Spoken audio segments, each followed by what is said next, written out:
Partai Demokrat memberikan dukungan ke Prabowo Subianto dan bagaimana peta politik saat ini?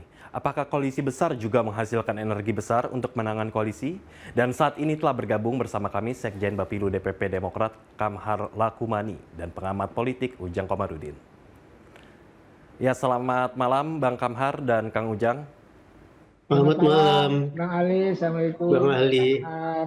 Ya, Bang Ujang. waalaikumsalam. Saya ralat ya, bukan saya Deputi Ya, Bapilu. saya pertama mau ke Bang Kamhar dulu ini. Setelah kedatangan Bapak Susilo Bambang Yudhoyono ke Hambalang kemarin, ini pernyataan yang siap turun gunung ini, bagaimana sikap kader di bawah? Dan apa yang menyebabkan SBY ini hingga turun gunung?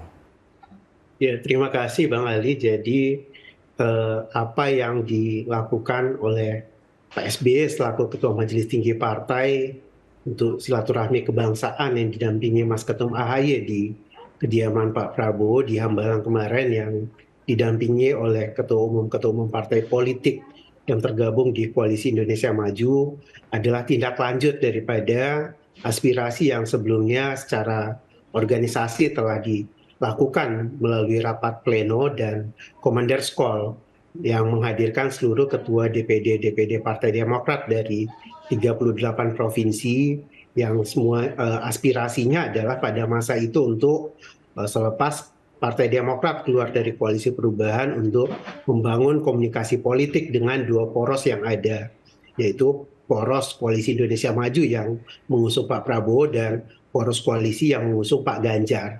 Namun kader juga menitik beratkan bahwa dalam kerjasama politik yang hendak dibangun senantiasa mengedepankan asas kesetaraan, asas keadilan, dan asas mutual trust. Tentu ini adalah sesuatu yang nilai yang selama ini dipedomani oleh Partai Demokrat yang akan sangat berkorelasi dengan relasi historis maupun secara empiris dengan partai-partai politik yang tergabung di dalam koalisi-koalisi tadi, yang mana yang sudah terbangun atau memiliki kerjasama selama ini atau pada masa-masa sebelumnya. Karenanya jika kemudian aspirasi sebagian besar kader itu lebih kepada Koalisi Indonesia Maju yang di dalamnya ada Partai Amanat Nasional, ada Partai Golkar, Partai Gerindra, dan PBB juga yang telah mengusung Pak Prabowo, ini relatif lebih secara emosional, secara kultural memiliki kedekatan secara empiris dan secara historikal terhadap Partai Demokrat. Karenanya kemudian kalau Majelis Tinggi Partai menetapkan pada akan dideklarasikan pada saatnya nanti pada Rapimnas nanti dukungan terhadap Pak Prabowo dan Partai Demokrat sebagai bagian dari Koalisi Indonesia Maju ini menjadi sesuatu yang sangat wajar dan sesuai dengan aspirasi sebagian besar kader. Apa pesan yang disampaikan oleh SBY kepada kader terkait bergabungnya ke Koalisi Indonesia Maju? Ini tentu nanti pada saat Rapimnas ya, 20 September nanti akan disampaikan, tetapi yang jelas yang kami tangkap bahwa ketika Pak SBY menyampaikan akan all out untuk suksesnya Pak Prabowo sebagai capres ke-8 pada Pilpres 2024 mendatang, ini menegaskan bahwa Partai Demokrat sangat serius dan bersungguh-sungguh untuk menggunakan segenap daya dan upaya yang dimiliki dalam rangka suksesnya Koalisi Indonesia Maju, suksesnya Pak Prabowo atau yang selama ini dikenal sebagai 08 sebagai Presiden RI ke-8 pada Pilpres 2024 mendatang. Kemudian bagaimana nanti koordinasinya untuk kader-kader di seluruh Indonesia terhadap bergabungnya Demokrat ke Koalisi Indonesia Maju ini? Komunikasinya bagaimana nanti? Ya, deklarasi formal ini kan akan disampaikan pada Rapimnas 21 September mendatang. Di forum Rapimnas nanti semua pimpinan-pimpinan Partai Demokrat di seluruh tingkatan, Ketua DPD, Ketua Sekretaris Bendahara, dan Ketua DPC, Ketua Sekretaris dan Bendahara, juga anggota DPRD dari Partai Demokrat, yang jumlahnya 1.800-an anggota DPR dan DPRD dari Partai Demokrat ini semuanya akan ada di forum Rapimnas itu, yang tentu ini sekaligus menjadi momen konsolidasi organisasi untuk mengamankan apa yang menjadi keputusan Partai Demokrat untuk menjadi bagian dari Koalisi Indonesia Maju dan mensukseskan Pak Prabowo sebagai capres di 2024 mendatang. Baik, saya mau ke Kang Ujang ini. Ini pandangan Anda sebagai pengamat politik bagaimana ini? Seberapa kuat koalisi ini? Dan pandangan Anda terkait bergabungnya Demokrat ke Koalisi Indonesia Maju bagaimana ini? Pertama sudah saya prediksi ya, sekitar 2 minggu lalu saya sudah sampaikan kepada teman-teman media bahwa secara rasional, secara hitungan matang, Demokrat kemungkinan akan bergabung kepada Pak Prabowo. Kenapa? Kalkulasinya paling tidak ada beberapa faktor atau variabel. Pertama, saya melihat bahwa sebenarnya gini, Pak SBY, Demokrat tuh menginginkan rekonsiliasi lah katakanlah begitu ya, ingin mengakhiri konflik yang selama ini terjadi antara Ibu Mega dengan Pak SBY. Nah, pengakhiran konflik itu bisa dilakukan dengan cara berkoalisi dengan PDIP. Tetapi karena islahnya tidak ada, karena rekonsiliasinya tidak ada, saya katakan kalau itu tidak terjadi islah itu, kalau tidak terjadi rekonsiliasi antara Pak SBY dengan Bu Mega, tidak ketemu, maka kemungkinan saya bilang Demokrat akan bergabung dengan Pak Prabowo. Nah, yang kedua saya katakan hitung-hitungan dan kalkulasinya, Demokrat ini kan katakanlah sebagai partai oposisi. Kalau bergabung dengan PDIP sebagai partai pemenang dan partai pemerintah, murni ya partai pemerintah, maka sangat rugi bagi partai Demokrat. Kalkulasi politiknya kenapa? Karena selama ini ya Demokrat namanya baik, namanya harum ya di tengah-tengah masyarakat karena memegang teguh terkait dengan sebagai partai oposisi itu. Jadi kalau bergabung dengan PDIP itu makin mengecil. Itu merugikan partai Demokrat itu sendiri. Nah, bagaimana dengan ke Pak Prabowo? Nah, Prabowo ini kan jalan tengah. Posisinya di tengah. Dia walaupun di pemerintahan tetapi juga punya kans ya, bukan punya kans, sangat dekat dengan partai-partai yang ada di koalisi oposisi juga. Oleh karena itu lebih bisa diterima oleh partai Demokrat. Nah, yang ketiga saya melihat bahwa ya Demokrat kan satu keluarga juga, Pak SBY dengan Pak Prabowo keluarga besar tentara gitu, lebih nyaman begitu. Yang berikutnya variabel yang lain adalah saya melihat Demokrat pernah berkoalisi juga di 2019 yang lalu, pernah mengusung bersama-sama yaitu mengusung Pak Prabowo dan Pak Sandi. Jadi dilihat dari variabel-variabel yang ada, saya ketika itu mengatakan bahwa Demokrat kemungkinan akan bergabung dengan Pak Prabowo dan itu sudah terjawab sudah analisa saya 2 minggu yang lalu. Oleh karena itu saya melihatnya bahwa ya hitungan matang Pak SBY dan seluruh kader Demokrat dan sangat rasional tadi aspirasi dari bawah yang sudah saya ulas jauh ke teman-teman media. Jadi itulah yang bisa diberikan yang terbaik dari Partai Demokrat untuk Pak Prabowo ya untuk bisa memenangkan pertarungan. Karena mungkin ya saya menganalisa bahwa peluang Pak Prabowo lebih besar daripada capres yang lain.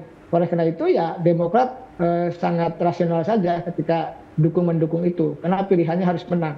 Bahkan Pak Andi Arief sendiri mengatakan apa yang akan diberikan Demokrat pada Pak Prabowo yaitu kemenangan begitu. Ya, Kang Ujang, dengan bergabungnya Demokrat ke Koalisi Indonesia Maju ini kan semakin besar ini koalisinya. Ini ancamannya bagaimana ke koalisi lain ini? Ya, kalkulasi politik tentu harus kita lihat ke depan. Kenapa? Pertama, harus kita lihat bahwa Prabowo belum punya cawapres. Lalu juga Pak Ganjar juga belum punya cawapres. Yang kedua, punya tugas besar juga Partai Demokrat untuk bisa membantu Pak Prabowo untuk bisa menaikkan elektabilitas. Itu poin kedua. Karena bagaimanapun penting sebagai calon capres harus memiliki elektabilitas yang tinggi.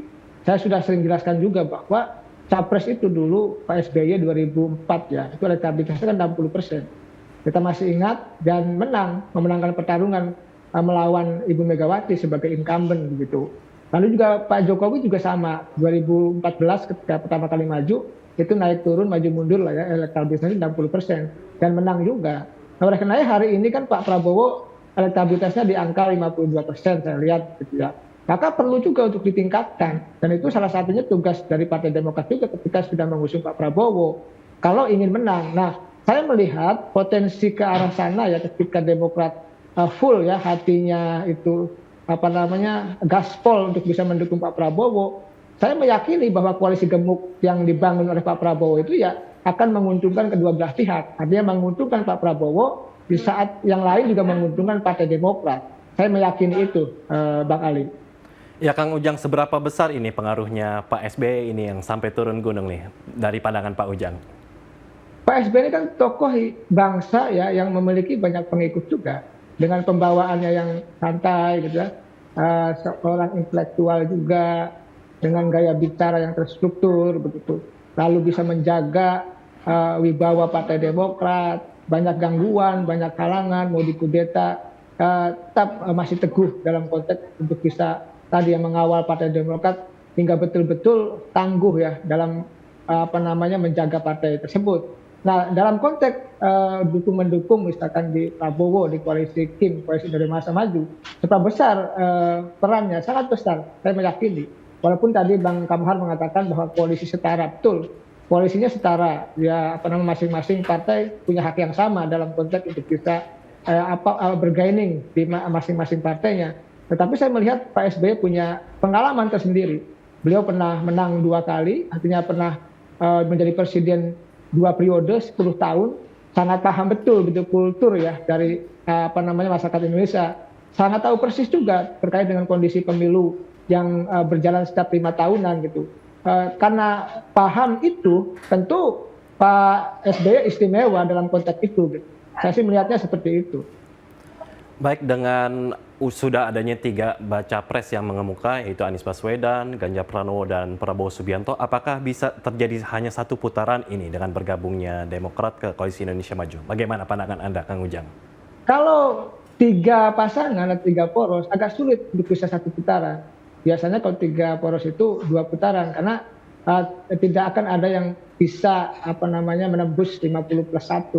Bahkan undang-undangnya kan 50% provinsi ya lebih gitu.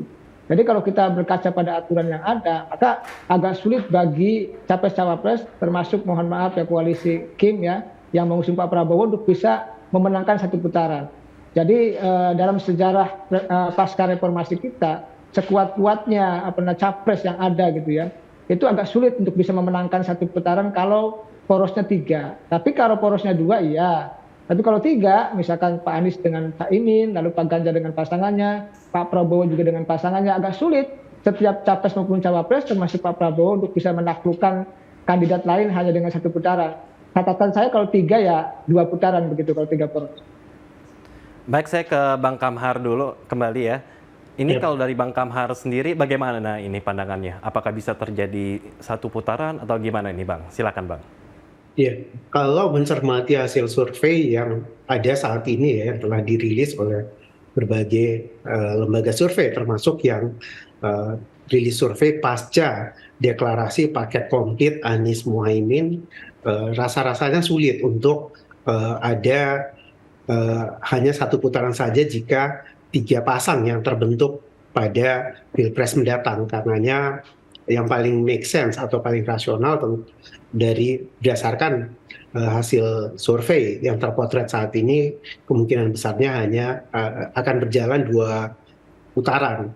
Jadi pengalaman Pilpres 1 putaran yang diikuti 3 pasang itu hanya terjadi di 2009 yang lalu, karena pada saat itu memang Pak SBY punya elektabilitas yang sangat tinggi.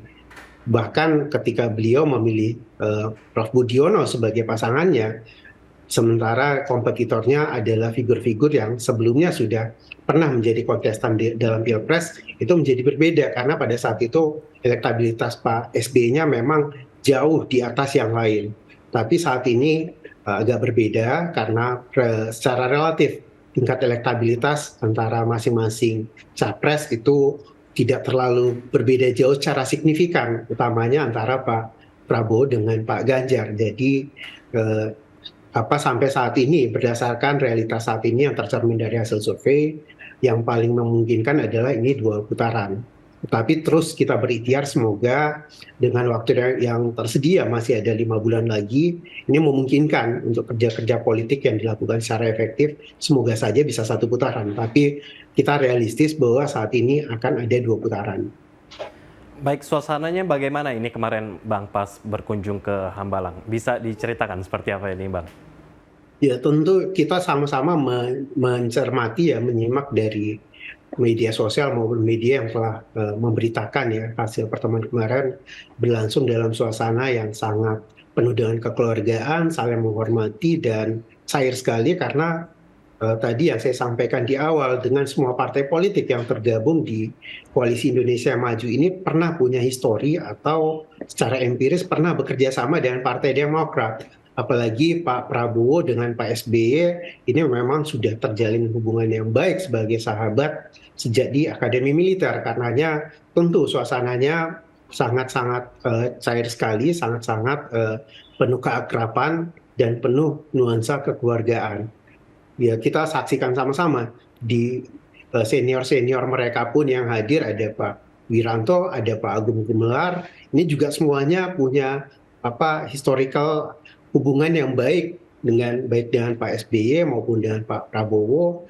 Di situ ada pimpinan-pimpinan partai politik koalisi. Dari PAN ada Pak Zulkifli Hasan yang juga dulu pernah di kabinet Pak SBY, ada Pak Hatta Rajasa yang juga sama-sama pernah di kabinet Pak SBY, besan daripada Pak SBY dan pernah menjadi cawapres dari Pak Prabowo. Kemudian ada Pak Erlangga dan banyak lagi, semua pimpinan-pimpinan partai politik tadi ini pernah membangun kerjasama atau terjalin hubungan baik dengan Partai Demokrat. Karenanya kalau kemudian dalam hubungan yang terbangun ada chemistry yang lebih kuat, ada intimasi dalam relasinya, ini menjadi sesuatu yang wajar dan ini menjadi modal penting untuk membangun koalisi yang solid dan kokoh ke depan. Baik Bang Kamhar, harapan Anda akan koalisi ini yang nantinya akan diresmikan pada Kamis nanti, gimana ini Bang? Ya, kita berharap yang utama yang menang. Tadi mengulangi kata Kang Ujang, Bang Andi Arief sudah menyampaikan tuh, yang bisa kita berikan insya Allah kemenangan pada koalisi ini. Karena kemenangan itulah yang menjadi pintu untuk mewujudkan aspirasi di masyarakat untuk perubahan dan perbaikan. Kita harus menang dulu. Baik, terakhir sebelum kita menutup diskusi kita, ini dari masing-masing Bang Kamhar dan Kang Ujang, saya mau minta closing statement-nya bagaimana. Dari Bang Kamhar dulu, boleh? Ya, kita berharap tentu semoga setelah deklarasi dari Partai Demokrat pada Rapimnas 21 September nanti, ini juga akan semakin mensolidkan Koalisi Indonesia Maju dan menambah energi yang signifikan untuk pemenangan ke depan. Dan kita juga berharap semoga tidak terlalu lama nanti juga akan deklarasi paket komplit. Tentu kami yakini itu juga akan semakin menambah kekuatan lagi bagi Koalisi Indonesia Maju ini untuk pemenangan Pilpres 2024 mendatang. Oke, baik. Dari Kang Ujang, bagaimana Kang Ujang? Ya, saya sih melihatnya ada satu hal saja. Ketika Pak Prabowo elektabilitasnya tinggi, ya, lalu ditopang oleh koalisi besar gitu ya, dengan masuknya Partai Demokrat, maka punya potensi besar untuk bisa memenangkan pertarungan. Artinya ada dua penopang, satu elektabilitas yang tinggi dari Pak Prabowo, yang kedua ya harus dijaga ya dukungan partai-partai di koalisi Indonesia Maju tersebut. Kalau dua ini seiring dan sejalan ya solid untuk bisa sama-sama memenangkan Pak Prabowo, maka potensi menangnya tinggi seperti itu, Bang Ali. Baik, terima kasih Bang Kamhar dan Kang Ujang yang telah bergabung bersama kami untuk diskusi malam hari ini. Terima kasih Bang Ali. Assalamualaikum warahmatullahi wabarakatuh. Terima kasih. Waalaikumsalam warahmatullahi wabarakatuh. Baik pemirsa, usai jeda kami lanjutkan kembali dengan informasi lainnya. Untuk itu tetaplah bersama kami dalam laporan 8 malam.